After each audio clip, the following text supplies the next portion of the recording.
The Littlest Pirate, written by Cheryl Clark and illustrated by Tom Gillett.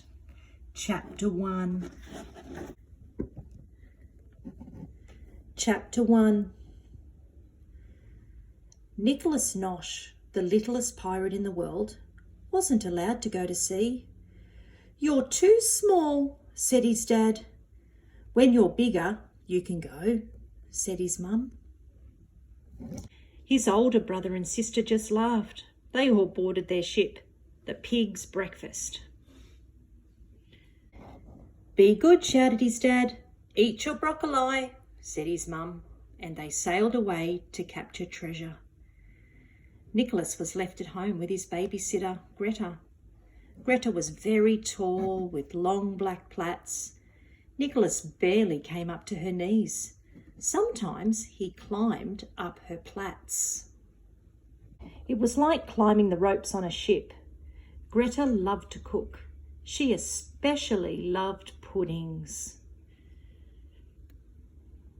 There you can see Nicholas climbing up her plaits.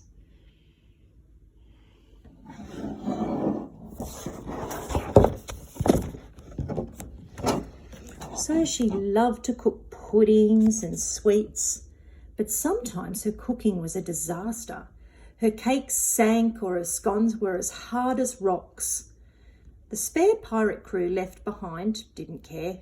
They ate all of Greta's food and grew very fat and lazy.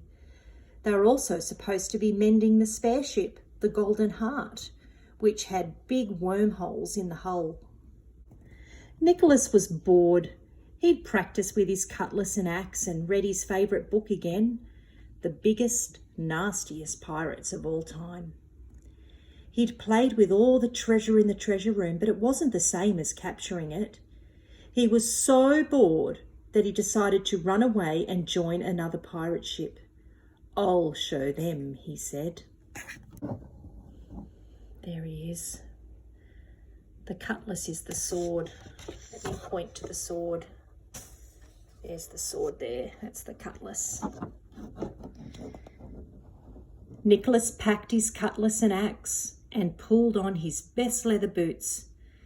Then he put on his pirate hat and set off over the hills.